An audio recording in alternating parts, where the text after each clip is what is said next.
Good morning, everyone. Britt Simon here. Going to take your questions live this morning. See if we can answer any of your green card lottery questions that you have. And I'm going to try and keep up. I'm going to try and keep up and not get sort of lost down too many rabbit holes of descriptions, etc. But I usually don't manage to keep up. So as ever, if I don't get to your question, you can ask me that question on britsimonsays.com and I will answer it there. Okay, so by all means, don't feel like I'm ignoring you. I will answer your questions. Okay, so with that being said, who's going to be around and ask some questions? Good morning, Roshan. How are you? Okay, what do I think about 28K Asia? I have published a series of videos, one for each region, where I explain my thoughts about where the final visa bulletin cutoff will be. So you should you should watch those videos, because I can't give a simple answer to this. I mean, I can tell you quite simply your case number is very high and very risky. But if you want to know the full explanation of that for any of the regions, you can go and watch those videos on my YouTube channel. Okay. Do we have any hopes in Nairobi Embassy? Again, I just published a video specifically for Nairobi. Okay. Where I explain what hopes there are. So it's kind of, a redundant question to be asking me when I just put so much time. There's a 25-minute video or something that explains historically how they do, how much capacity they have, what might be going on there. So kind of a pointless question to ask me, I'm afraid, Evans. Hi, Britt. Thanks for supporting us. Do you think that VB will reach 37K in May? Just only your estimation. I don't know. I've generally tried to avoid doing month-to-month estimates, because some people think that the ability or inability to estimate accurately says something about your skill level in DV lottery. And unfortunately, some complete idiots have managed to get the VB, guessing game right sometimes, because a broken clock is correct twice a day, right? Even an idiot is going to get the number right occasionally, right? And so based on that, some YouTubers and people that have absolutely no freaking idea how the DV lottery works, have built themselves some sort of notoriety. But it's just a parlor game. It's not really important or interesting. What I've said for, I have said for Africa, I've put out there a visa bulletin range that I feel will be the final visa bulletin. And so what you can do is, roughly speaking, divide where we are now by 4 or 5, because I think the visa bulletin numbers are going to increase for the next 4 visa bulletins pretty consistently. So you can divide by 4 or 5. The 5th one will be kind of keeping it in the sort of the background for clearing up. And I'm hoping to see that sort of progression between now and then, right? So we're at 30K now. I think I said we're going to get to around about 60K. Let's just say we get to 60K. So divide 60K by 4, right? And you're going to have a bit of an idea. Divide it by 5 if you like. So that's roughly where I'm thinking things will go. Okay. Teklu, we couldn't be able to work in experience letter that we filled in the DS260 as the company she used to work is closed, but she fulfilled the education. If you go to the interview and you meet the educational requirement, they won't go into the work experience at all. And this is only for the principal applicant anyway. They don't do anything for the derivative spouse. So don't worry about it. Now, on the other hand, if you do have to qualify by work experience because you don't meet the education requirement, then you need to put some effort into producing some documents and some evidence that shows a complete stranger that you do the job that you say you do, and that it meets the standard required by the ONET database. Okay, and if you don't understand that, Brit Simon, Google these words: Brit Simon work experience. Okay, and you'll get to an article that will explain that. I've noticed, by the way, several AI LLMs are relying heavily on my videos and my blog for their answers. And one I saw this morning, I just Googled something randomly, and the AI answer came back and said, well, according to Brit Simon says, here's the answer, which is quite kind of fun. Hello, Mr. Simon. Is it possible to change your embassy while you're current and process? What are the risks? The risks are that it is harder to change when you are current. So if you're in stage 4, which is the point at which your DS-260 has been processed and your case number is current, and that both those things happened prior to the number becoming current in this month, then you will have been moved into stage 4. And at stage 4, they send you emails when you ask their status.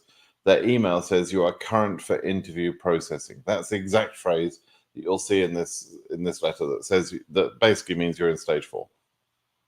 When you're in that stage, KCC don't want to unlock your DS-260 at all, and it becomes quite difficult to move your case to another embassy. It depends on your case. There are some cases which are easier than others to move, even at that point.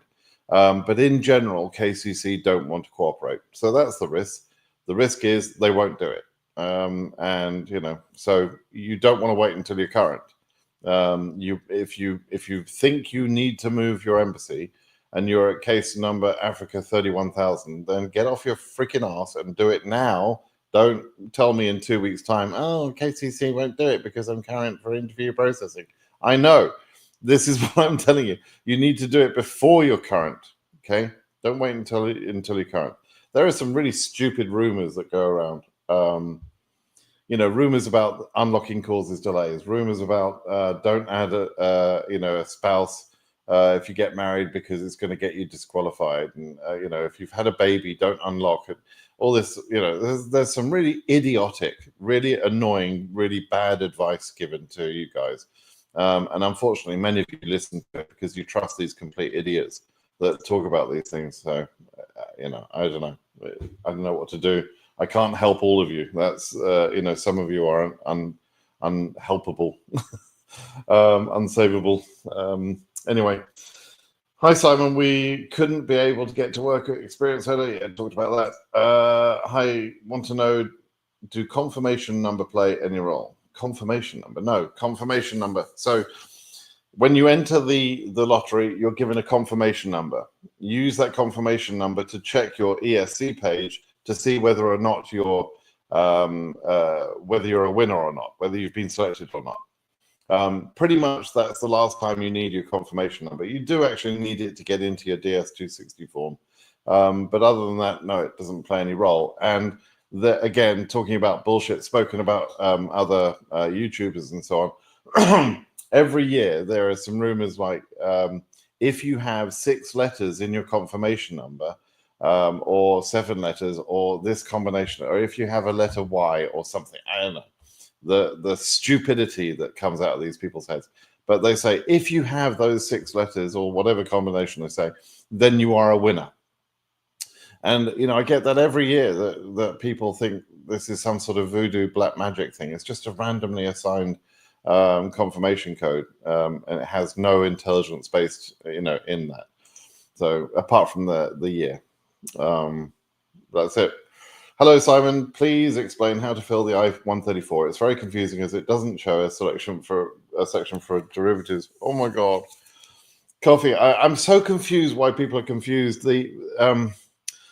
What happened was, up until a couple of years ago, we had a relatively simple I-134. Then they moved into a more complicated I-134 that required all sorts of information on the person being sponsored. And now they've simplified the form again, so that the only information that's really in there is about the sponsor, and they've cut down the information required for for the person being sponsored. And one of the things they cut down was they don't need a list of the kids anymore. Now, they don't ask that question anymore because they don't want that information anymore. Why is that complicated to understand? Why are some of you running around like headless chickens? Oh my God, there's not a place where I can fill in the derivatives. Then don't fill in the derivatives. Come on, guys, use your smarticle particles. If it doesn't ask a question, you don't need to worry about the answer, right? If it doesn't ask for you to list out the kids, you don't need to worry about listing the kids. The form just got easier to use. That's all. That's all that happened. I will be doing a video because honestly, for some reason, this is confusing people. But I created a video explaining how to fill the complicated version. And so now I've got to create a video to explain that the form got easier and it's much easier to fill out. So, the same formula, by the way, that was used to evaluate these forms will still be used. In other words, if you have a family of 5 and you're being sponsored, and the sponsor has a family of, let's say, 4, then that combined family size is what will be used to assess that form to see whether the income is sufficient to support, in that case, 9 people. Now, they don't have the 5 people listed on that form, but that's okay because when you're going for interview, those 5 people will all be sitting in the room, right? So they don't need that information. They never needed that information. It was just a pain in the ass that they included that information for the complicated version of the form that has just been deprecated. The last thing I would say about that form is you can use the old version of the form if you're being interviewed up until I think it's March 12th. But you can already use the new form and it's simpler. So why wouldn't you use the new form? All right, Coffee. I hope that's explained it to you. Abdullah, hello, boss. What do you think about Freetown Embassy? Can they send the 2NLs next month up to 12K? I don't know. I don't know why Freetown have slowed down. I suspect it's probably immediate relative work, but I don't have any inside information, so I don't know what they're going to do next. Is it safe for DV25 and 26? Yes, and that question, I presume, goes to the question about Trump being the president now. Yes, they're both safe. DV25 is safe, can't be stopped. DV26 is, I'm 99.9999% sure, is safe. Our government's a shambles at the moment. It's a complete mess. And they're not doing anything to actually do, real changes that would be required to to actually change the law in a positive way for immigration, or even a negative way. They're not doing anything, in a sensible way. They've just got Musk running around like a bloody lunatic, cutting people's jobs left, right, and centre. That's all they're doing at the moment. The government's complete shambles right now. It's been a absolutely pathetic first month of government. Some people like it. There's a rumor that all these MAGA morons, these I mean, they're not the brightest people. And there's this discussion about this Doge stimulus check, and so all the Americans are telling each other, all the dopey ones anyway, are telling each other that they're about to get a check of $8,000 or $5,000 per person if you're a taxpayer in the country. I mean, meanwhile, the national debt's not going to be paid off. I mean, these people are too stupid to be able to vote, but they do vote, unfortunately, which is why we've got the mess we've got. So there you go. Thanks a lot, Britt, from your part. I just came to the USA. I'm so thankful. I hope one day to meet you in the USA. It's a big country, Elvis, but if I do bump into an Elvis Clossie, I will be sure to say hi, and I hope you'll do the same. And you'll recognize me, right?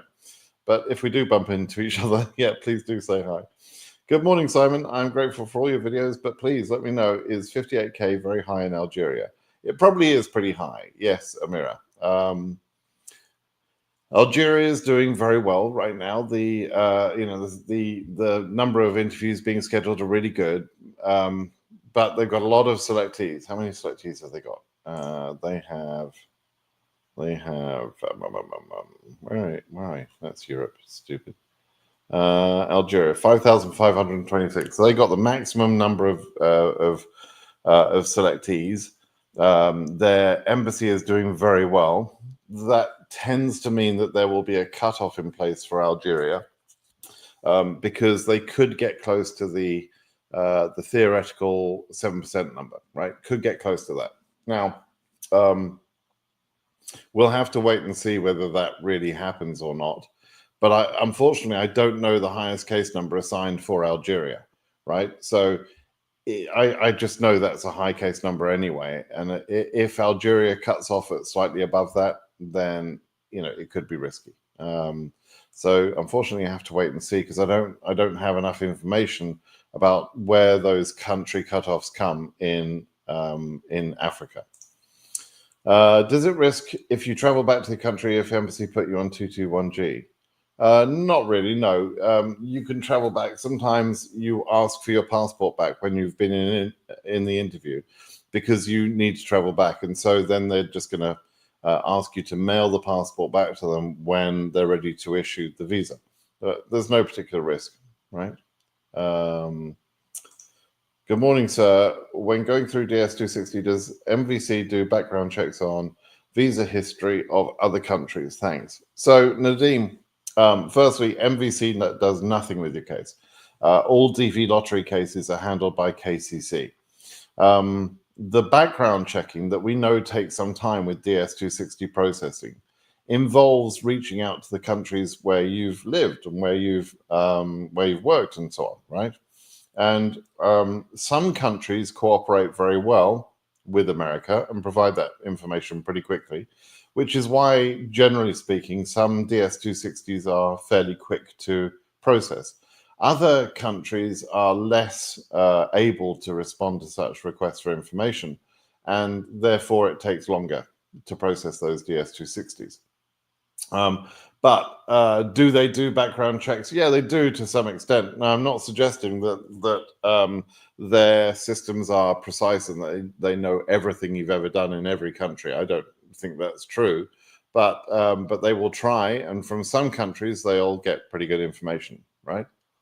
When will results be out for DV26? It's in early May 4th, 5th, something like that. Cielo says, my case is not current yet. Can I transfer it from one embassy to another without changing the address on the DS260 I'm physically moving? I can be there if and when the interview is scheduled. Okay. For many years, the system has worked based on your physical address. And so that's what KCC is used to.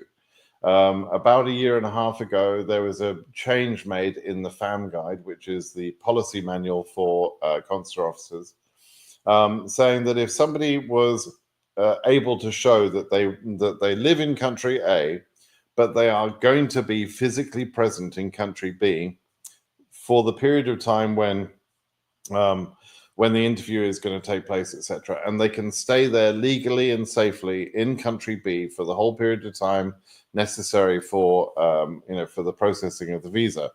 If they can show that, then the embassy should take that case, and therefore KCC should help someone move.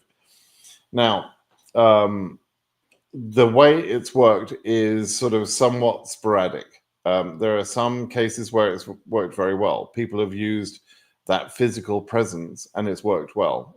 Both the embassies have behaved well about it and KCC have. And there are other people whose experience has not been so good. They've been able to show that they either are physically present in another country or they will be physically present, and still KCC have declined to move them. So your experience will vary. There isn't a guarantee that you can move, okay? But if on the other hand you want a more guaranteed way to move, where the experience is high 90% success rate, then you unlock your DS260 and you change your address to the new country, because KCC naturally want to schedule people where they live, right? So it's up to you. You can follow my advice, which is unlock the DS260 and change the address, or you can try and work on the physical presence idea. Either way, it's just that the physical presence idea is not getting anything like the success rate of the changing address. So physically changing your address or changing your location to another country is the most reliable way of achieving an embassy change, right? Hello, sir. I'm from Nepal. My case number is 11,500. So will I get a chance or not? Sundar, you probably already realize your case number is about the highest it could possibly be. There are probably almost no cases above your number. Will you're at the very back of a long line of very successful KDU applications, right? Nepali applications. It's possible that you'll go current. I can't say it's impossible, but you have some risk, right? You definitely have some risk. What do you think about the last changes in the USCIS leadership by Trump administration? I don't think about it, quite honestly. Greetings from Chicago. We just arrived yesterday. Awesome, Andreas. Congratulations and welcome. Abdullah,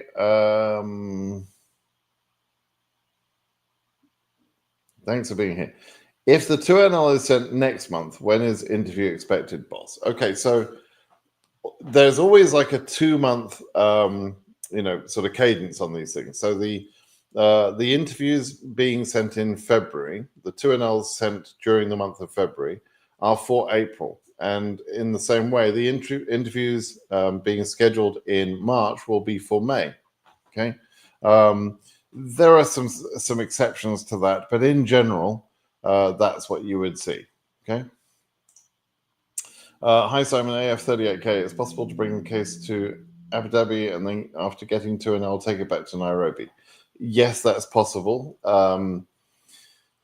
But just be aware that Nairobi right now hasn't scheduled any cases at all, right? So it's possible to do what you're saying. It's possible.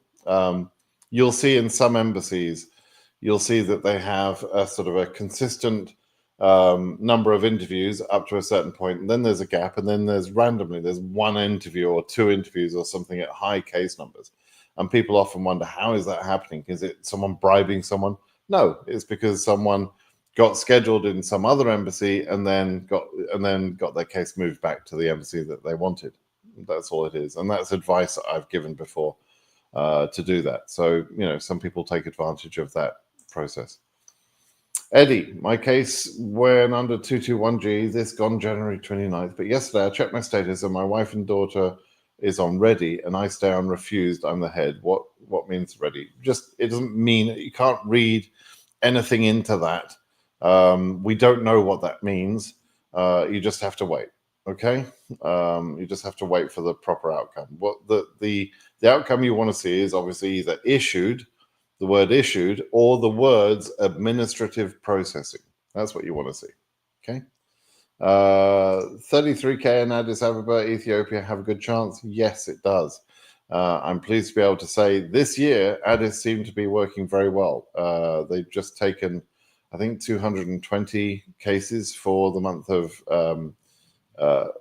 April. They're doing very well. They're really good. So, second question. If I live in one country but will be interviewing in another, where should I complete the medical exam? In my country of residence or the country where the interview takes place? In almost all cases, you have to take the interview in one of the in the country where you're going to be interviewed. Right now, there are some exceptions to that. There are some embassies that do processing for different countries. Right, so Paris, for example, takes Portuguese applicants.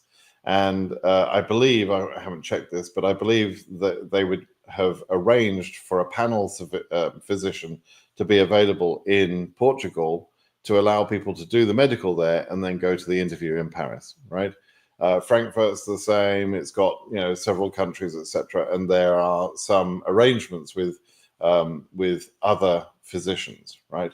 But you can read the instructions and it will tell you which panel physicians you can use. You don't actually need to ask that question. You could just read the instructions and it will all be very, very clear. And when I say, by the way, again, when I say read the instructions, I'm referring to 3 sets of instructions. there are the instructions that are linked from your 1NL, your congratulations, you are selected letter. There's a link in there, and you can Google that link by typing the words "if you are selected," right? And just those words, right? That's one set of instructions, but embedded in that set of instructions, there are links to two other sets of instructions. One is the reciprocity page, and the reciprocity page, and again, you can Google that just by typing the word reciprocity page, but the reciprocity pages have, per country, they have a set of instructions on how you obtain documents, like a birth certificate or a marriage certificate or a police certificate or so on. It gives you all of the instructions on how to get your documentation together for any country where you might need documentation from, right? So if you traveled to 5 countries and you lived a year in each one of them, then you're going to need police certificates for all 5 of those countries. So you have to go to the reciprocity page for each of those countries and learn how to apply for the police certificate, right? And you've got full instructions there. So that's important, right? The reciprocity page, right? So, and the third set of instructions is the embassy specific instructions. Again, it's linked from that first set of instructions. And in that embassy specific set of instructions, it lists, amongst other things, the interview procedure, whether you have to register with a courier or not, which physicians you can choose. Do they have any special requirements for documents? There's all sorts of things that they have in there, right? It's all there available for you. You just need to go and read it. Okay? All right. Let's see. What's your VB prediction for AS? I don't have one, but I have explained how I would predict if I were wanting to see a prediction. Hi, Brit Simon. Happy to see you, man. Always great to see your live notification. AF50K has just relaxed and hoping. Yep. Hoping for the best, as my case number will be in the last month. Yeah, absolutely. Hopefully not too late. I'm hoping you'll be about July, maybe even June, possibly about that time, right? But we're about to see, next month we'll see May interviews being set up. So June seems a bit hopeful to get from 30 to 50, let's say. Seems a bit hopeful. But I'm hoping for July, maybe August, for that sort of number range, right? We'll see. Hello, Simon. Wish you are okay. What do you think about Djibouti? 41K. Can I get the interview, please? Again, study. I just produced a video. There's been some very important videos that I've published in the last few weeks. Right. I did the one on Nairobi. I did the video that explains how you can look at your own embassy's performance and decide whether they're doing okay or not. I did the region predictions, right? If you're asking me questions and you haven't taken the time to sit down and watch those videos, then I'm sorry, you're being kind of lazy. And it's kind of frustrating to me when you would do that. And some of you are doing that. I'm not saying you are nerde bib. I'm not saying that's what you're doing, but some people are. I published a video about Nairobi the other day. It was fully comprehensive, and then almost second question I got today was about Nairobi. Right? Please take the time to. If I've decided to publish a video about a topic about your embassy, and I've spent 25 minutes of my time talking to the camera, but I've spent more time than that researching the information that I'm going to present in that 25 minutes.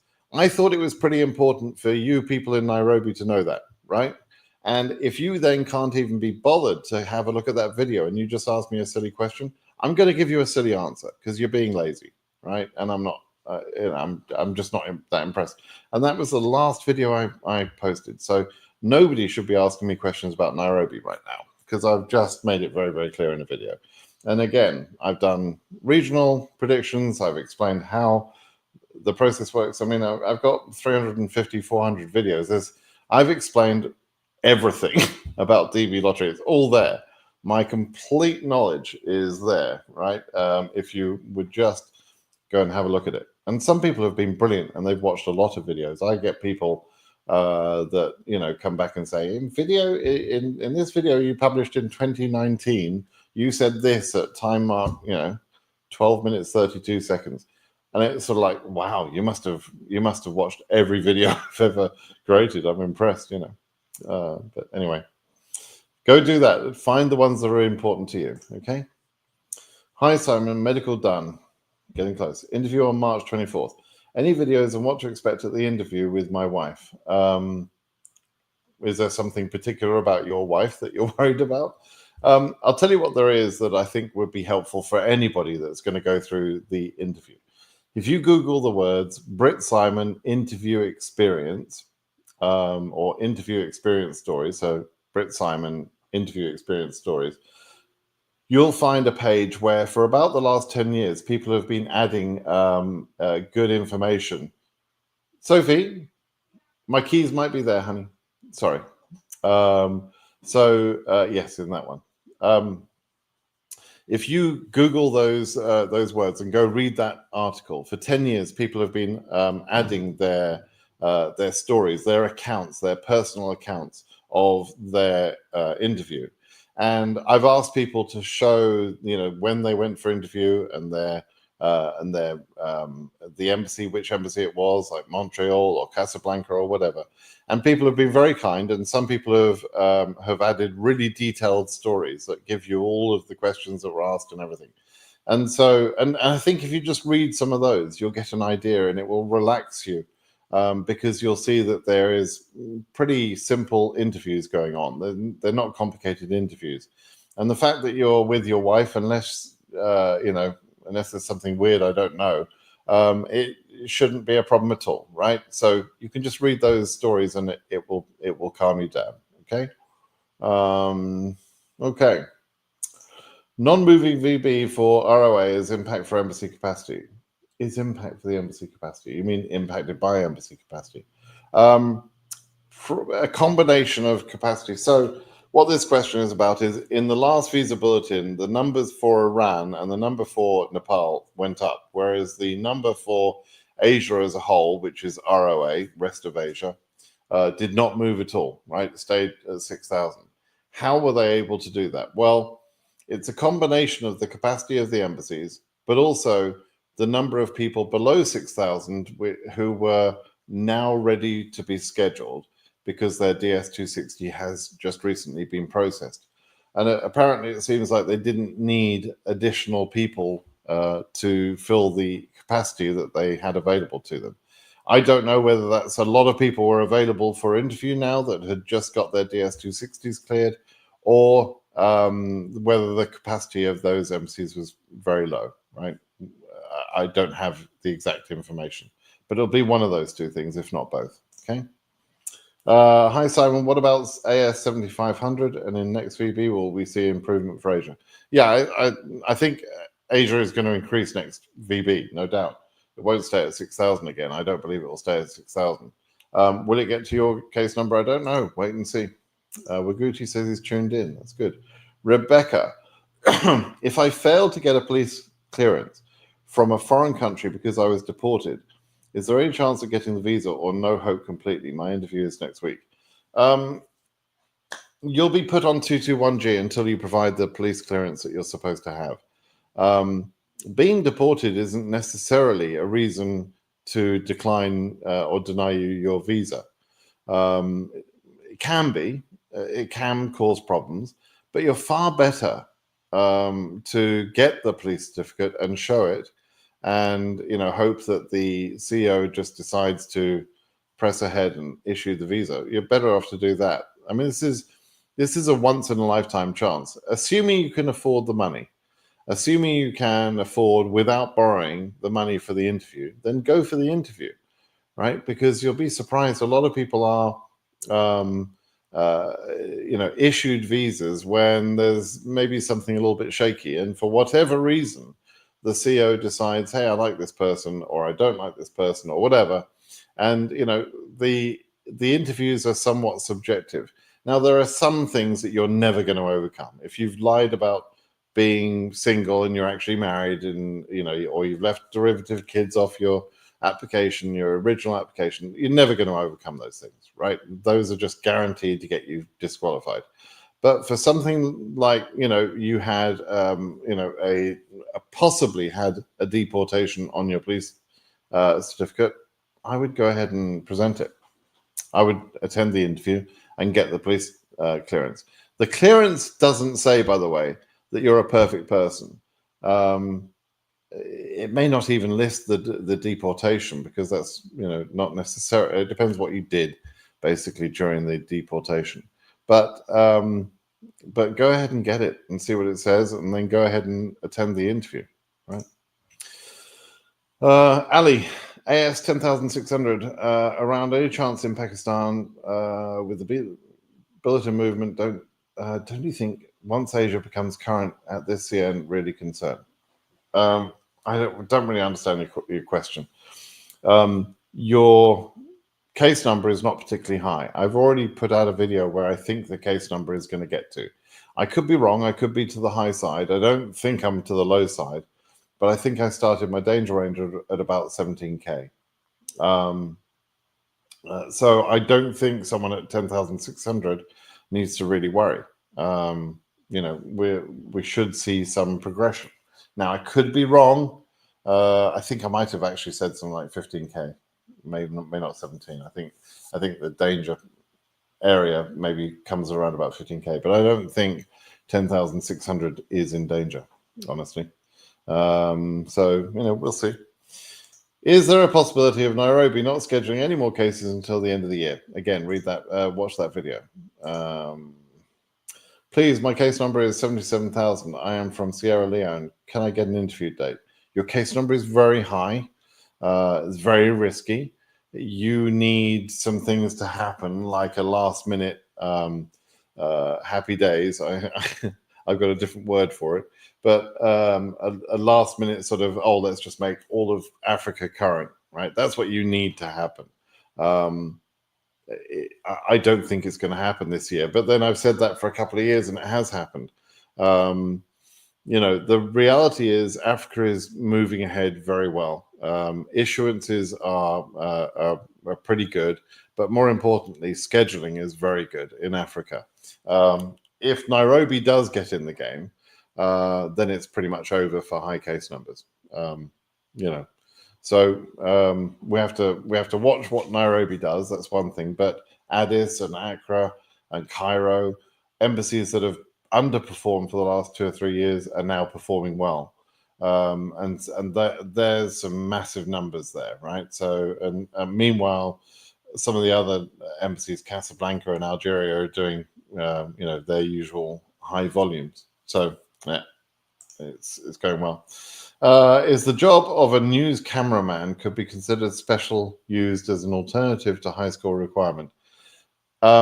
If you Google the words Brett Simon work experience, I explain exactly how to assess your job and to see whether it will meet the requirements as work experience. I don't know off the top of my head whether a cameraman is going to meet that requirement or not. But you can go and have a look at the ONET database. But read my explanation, which I just gave you how to find it. Okay. Please, do I have to add a certified copy to the original copy of my school certificates in the interview? Thank you. Okay. Whether a copy needs to be certified or not is a question that is answered by the embassy-specific instructions, right? What they need is for school certificates. Okay, for school certificates, generally speaking, you need a photocopy because you might be leaving the certificates with the with the CO otherwise. But does that need to be a certified copy? Only if the embassy specifies that all copies of documents need to be certified. So I don't know which embassy you're going at, and I don't know what their instructions are. So you need to go and check the instructions. Okay. How do you change the embassy when you're current in process? Which steps do you take? We've already explained that. From Bulgaria, 10K. Any chance for interview soon? Bulgaria, any chance for interview soon? Yeah. Why not? Again, I don't know what Bulgaria is doing in terms of interview capacity. In fact, are they one of the ones that's sending them to Frankfurt? Let me just see. Bulgaria.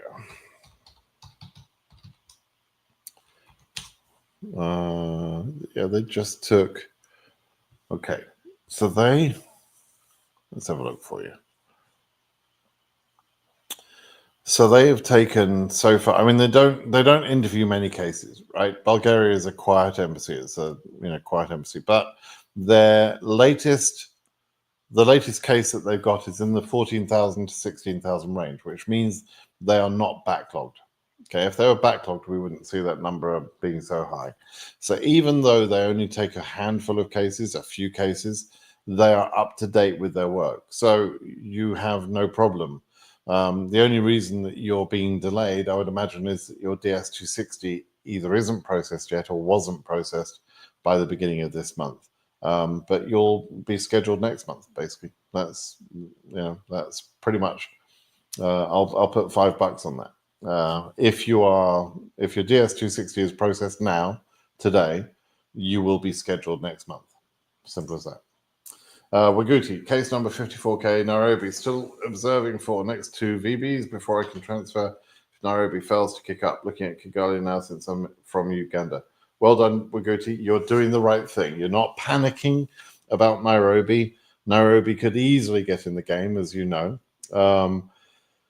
But you're also aware of your case number not going current too soon, and so you've got time to sit and observe, and so you're looking at the next 2 VBs as a time to sit and observe.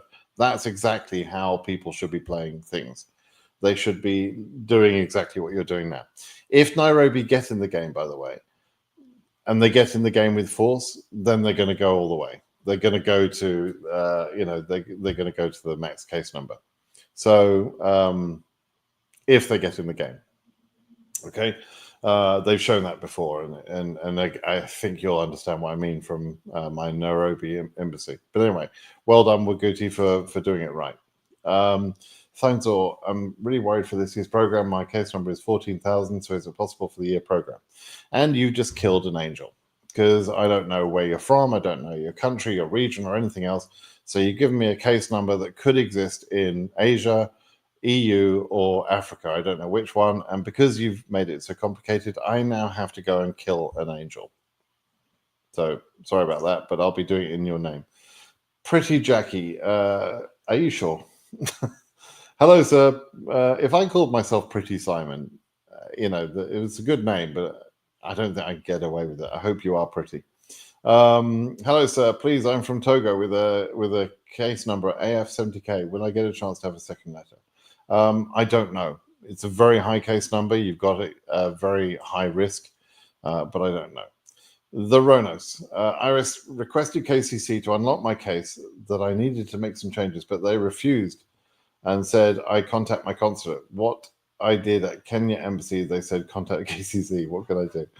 Okay, so what's happened is you waited too long to make these changes, right? And by the time you asked, you were in stage 4. That's why KCC refused. And stage 4 meaning that your case was fully processed and your case number was current for interview processing, and so they don't unlock your case anymore.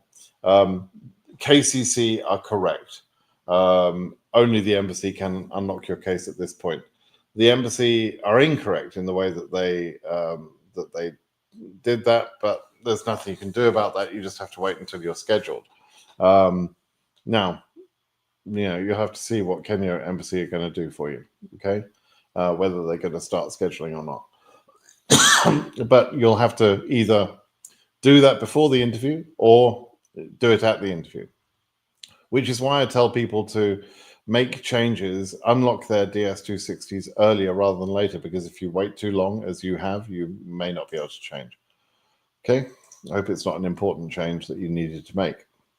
Myself, 54K from Kenya. Well, let's try that again. Oh.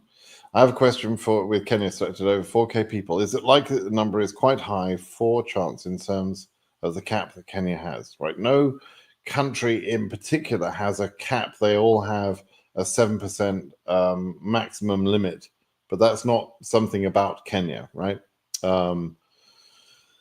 Is it likely the number that's quite high for chance? Yeah, I mean, yes, it's a high number. It's not ridiculously high, but it is a fairly high case number. I think there are Kenyan cases until the mid to late 60s, and then there's a limit applied to Kenyans.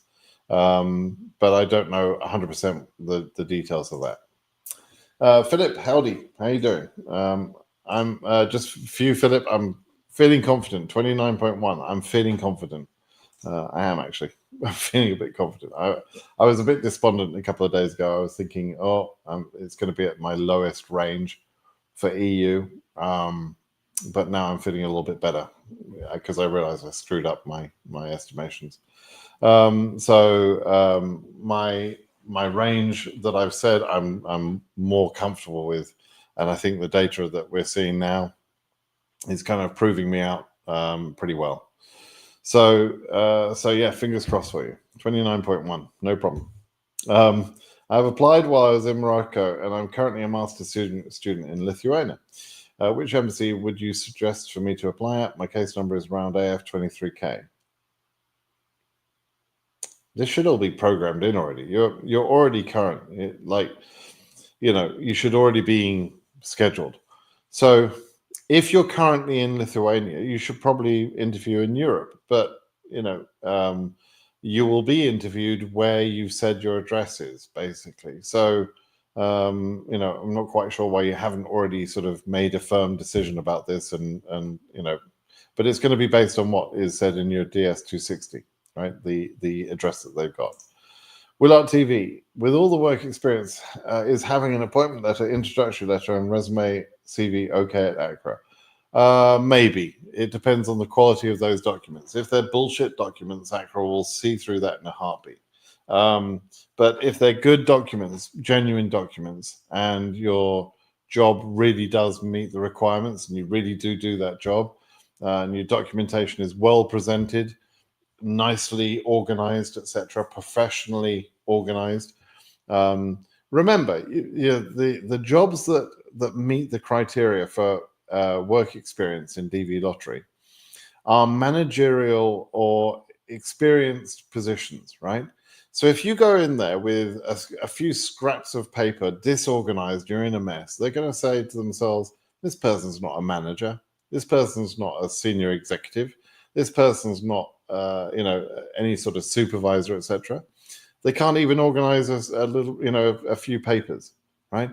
If, on the other hand, you have a nice set of papers with perhaps a cover sheet that says, here's my resume, bullet point 1, my resume, bullet point 2, latest promotion letter, bullet point 3, my salary, salary letter from the company, bullet point 4, recommendation letter from the company saying what a wonderful employer I am.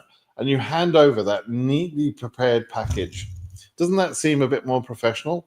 Aren't you more likely to be taken seriously, right? So you need to put some thought into the way you present the documents as well as the documents you present, okay? So do that. Please don't get it wrong, Willart TV. I want to hear positive feedback when you go for the interview. Any update for Nairobi Embassy, please, Simon? You mean an update since I published the embassy-specific video for Nairobi? None of the other 150 embassies, just Nairobi. I published a video exactly for that one embassy, right? I ignored 150 embassies and I spoke about Nairobi. But yet you come on the live and says, any update for Nairobi? Do any update? Oh dear. DV25 Europe 267. It's a good number. It's a great Roberto number. It's about a Roberto, roughly. That's what we're going to call that number. It's about a Roberto. So I think that's a very good number. I'm feeling pretty confident about it. So yeah, you'll be all right. I think you'll be all right. Okay, Timothy. Oh, you'll be all right, by the way, if you're not at Ankara. Obviously, if you're at Ankara, you're screwed. Timothy, if one did not submit the DS260 yet, can you choose an embassy in another continent?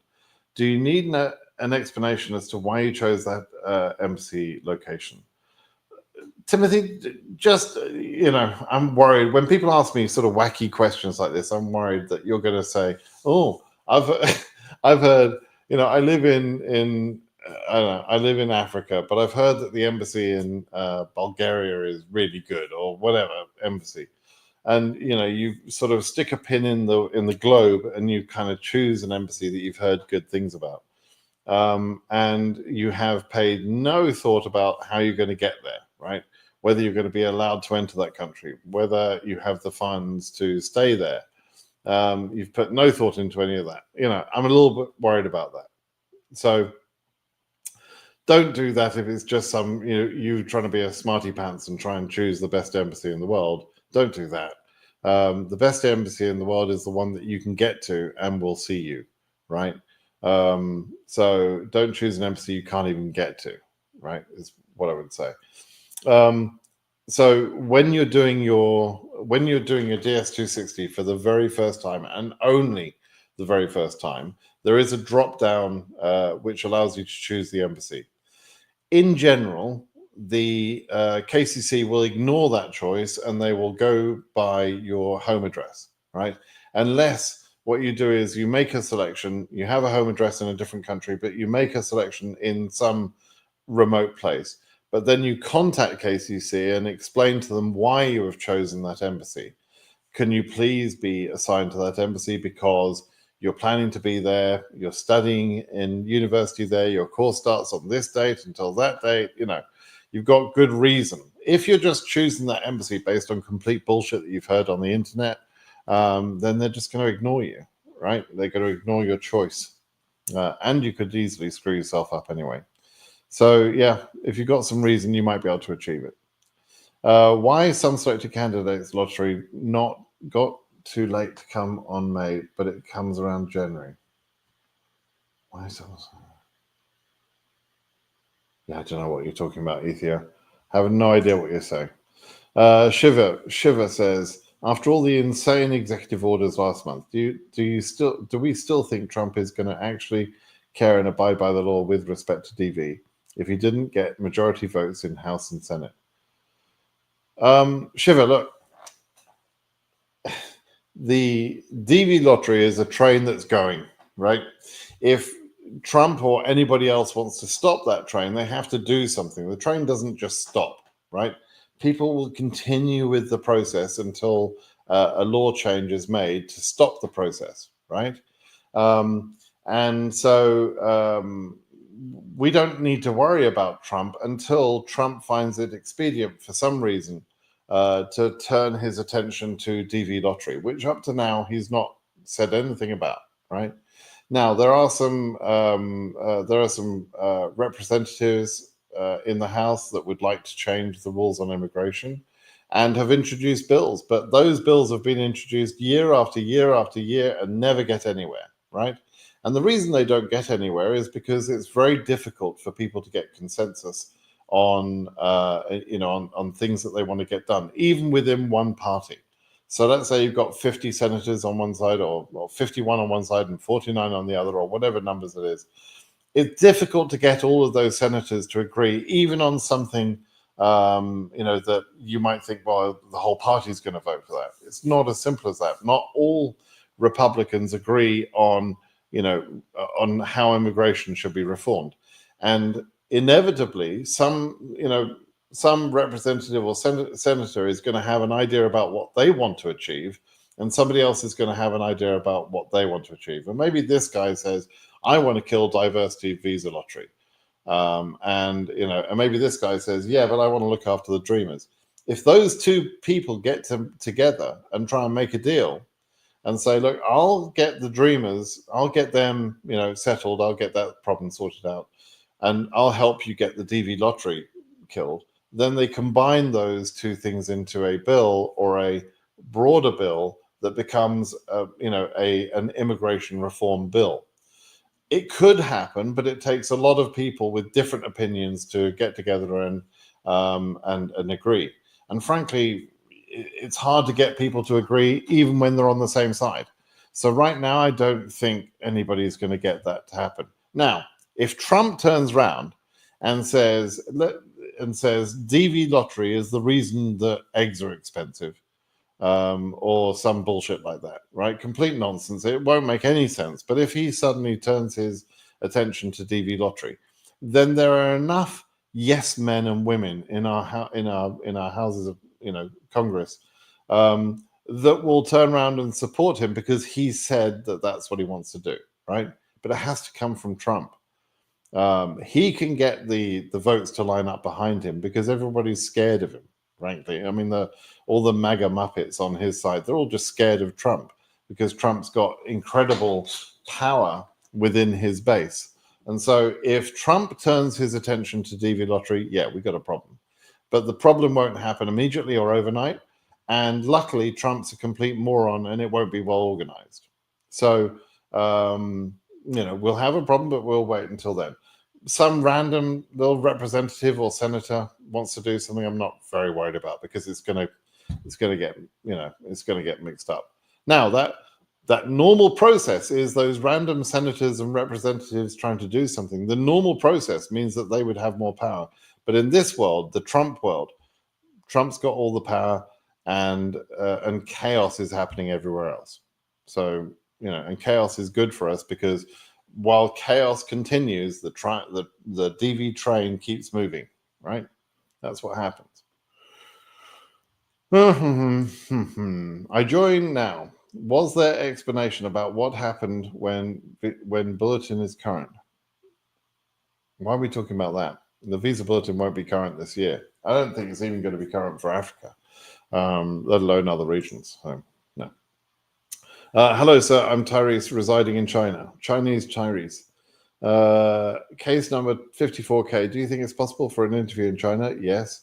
For some reason, quite a few Africans are there. I'm not sure why. I submitted the DS-260 last month.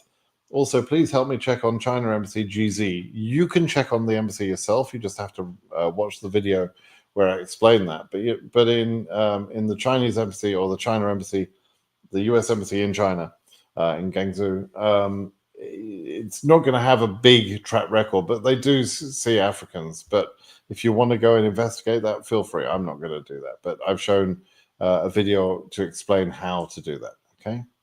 How is Malaysia doing when it comes to interview schedule for DV25? Again, please go and look at that video where I've explained how to look at your embassies. Okay.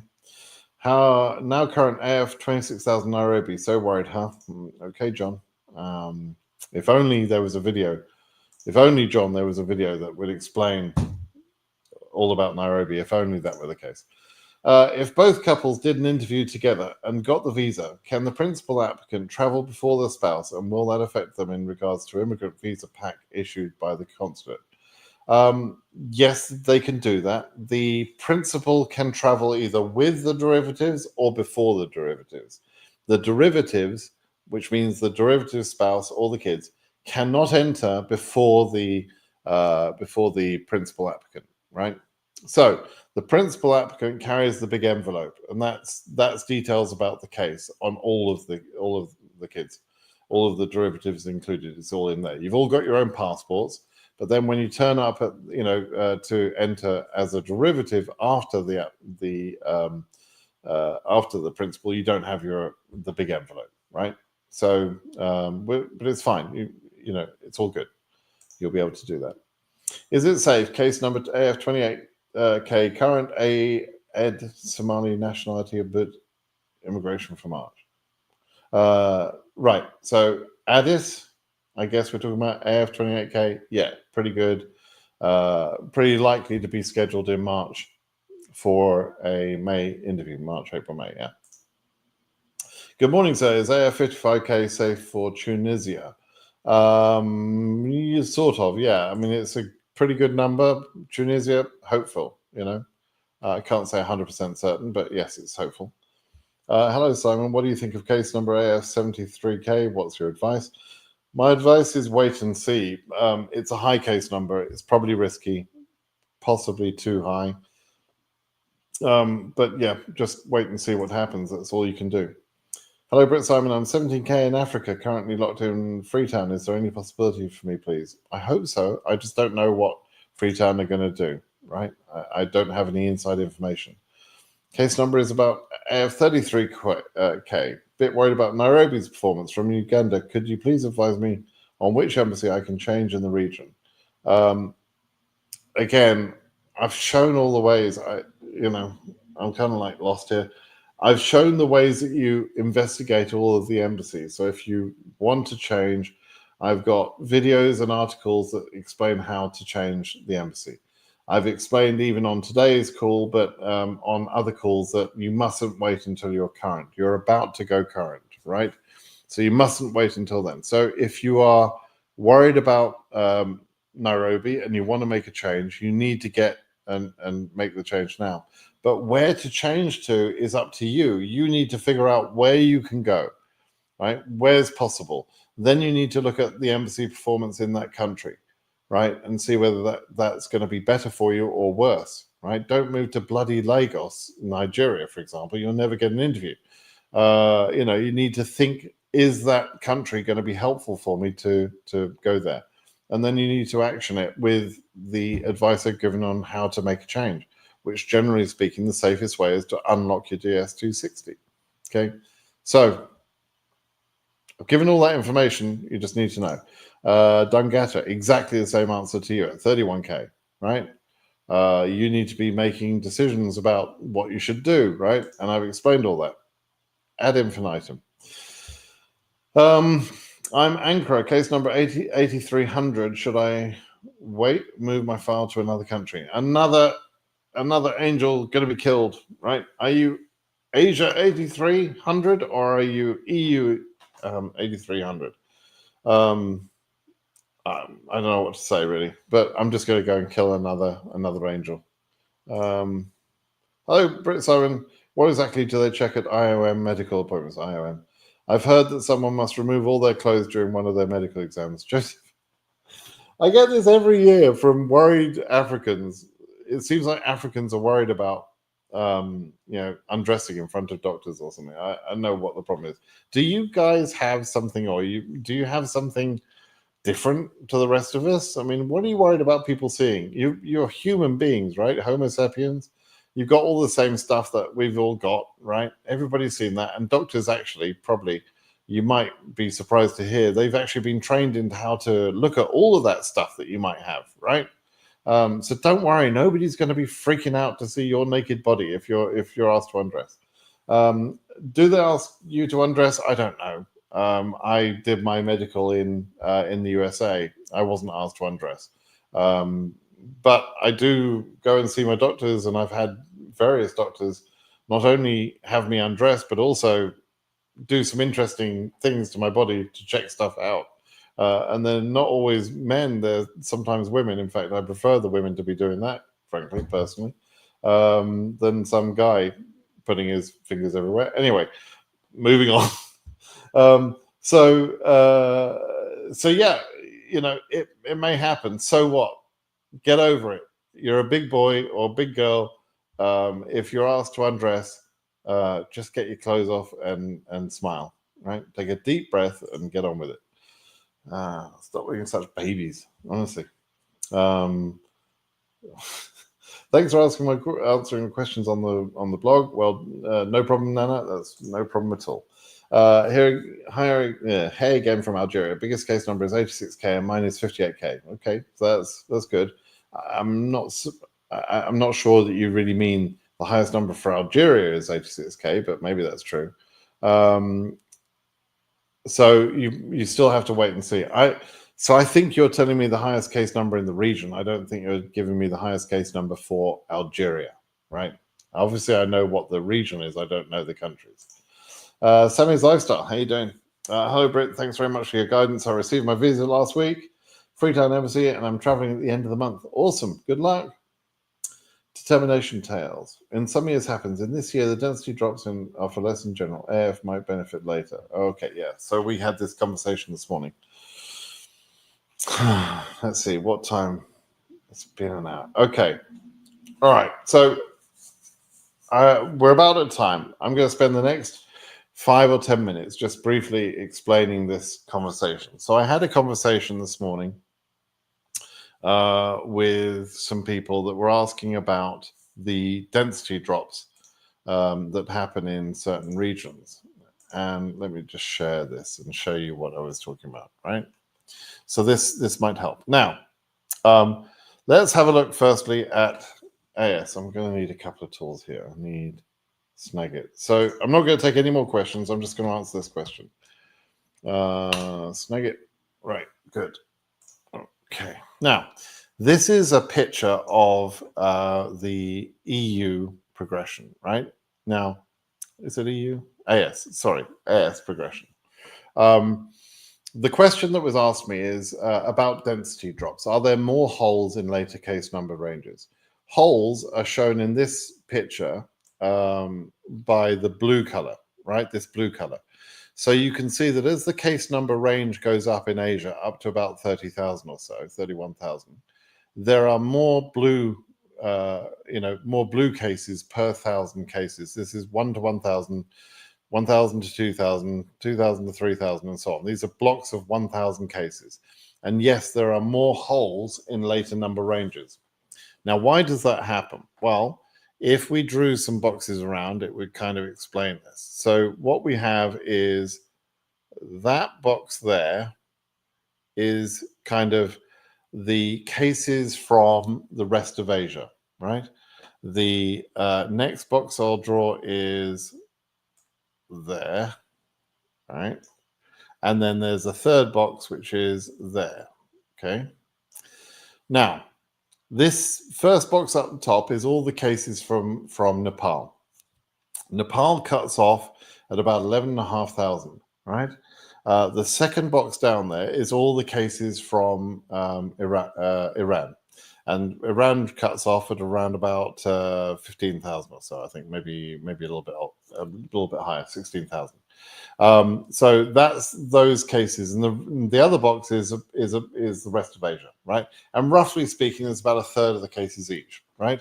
So there is not a drop in case number density for the rest of Asia, but there is a drop in density for the whole of Asia because Iran and Nepal are cut off after a certain point, right? So if we look again at the flow here, there are sort of points in the number ranges where those countries are cut off or limited during the draw. Okay, now this first box is Nepal. What they do is they spread Nepal's processing over the full 12 months, and they do the same thing for Iran over the full 12 months, right? And so these boxes around Nepal and Iran have no real impact on the case number scheduling for the rest of Asia. They are totally separate. So for Asia, and this is what I was trying to say this morning, for Asia, there is no real advantage in terms of the increased number of holes later because the rest of Asia does its own thing, Iran does its own thing, and Nepal does its own thing, right?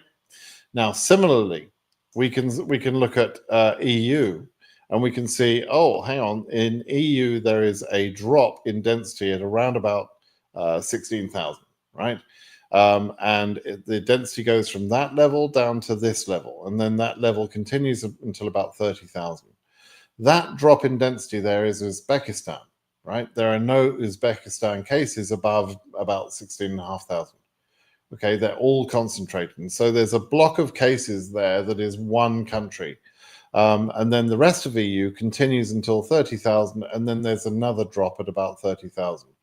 We're not really going to get into this level of density because we're going to have visas issued and the cutoff will come before about 30,000, I think.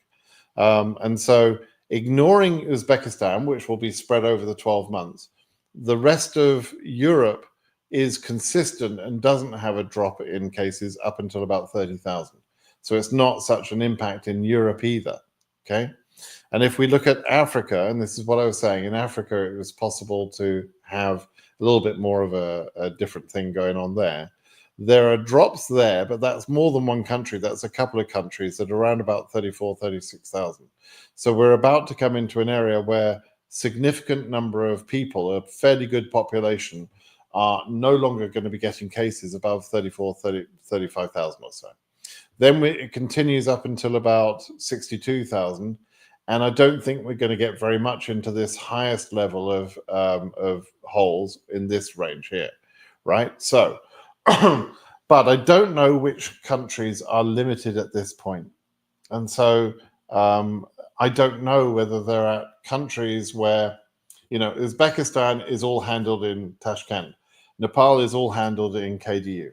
Iran is handled at 3 embassies, right? They're very clear. It's very clear where that work is being done, and that work is spread over 12 months. In this picture, number one, I'm not as clear which countries they are, and I can't tell you for sure whether these countries are in single embassies or whether their populations are spread out all over the place. And so what I was saying this morning is it's a bit complicated. It's a bit complex to explain in words. You have to see the pictures to really understand this. But it's likely that the drop in density, right, the increase of holes, will have a positive impact in Africa, whereas it is not likely to have a positive impact in EU or Asia. Okay.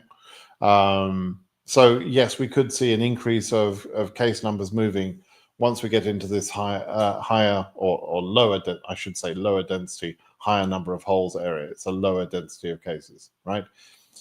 Low density of cases means more holes. Okay. So hopefully that makes sense. I'm hoping that that made sense to you. With a bit of luck, we'll see. All right, everybody. I think with that, I'll probably I'll call that a day. And any other questions I didn't get to, please do come to my blog and ask the questions there. Let me put this back on screen. There we go. Yeah, by all means, ask the questions at BritSimonSays.com. If you liked this video, please give me a thumbs up. If you didn't like it, give me a thumbs down. It's up to you. Make sure you're subscribed to my channel, please. Please be careful of who you listen to, what nonsense you're being told from other people. It's not always true. And so, try and get your nonsense from me. Okay? All right, everybody. Have a nice day. Bye-bye.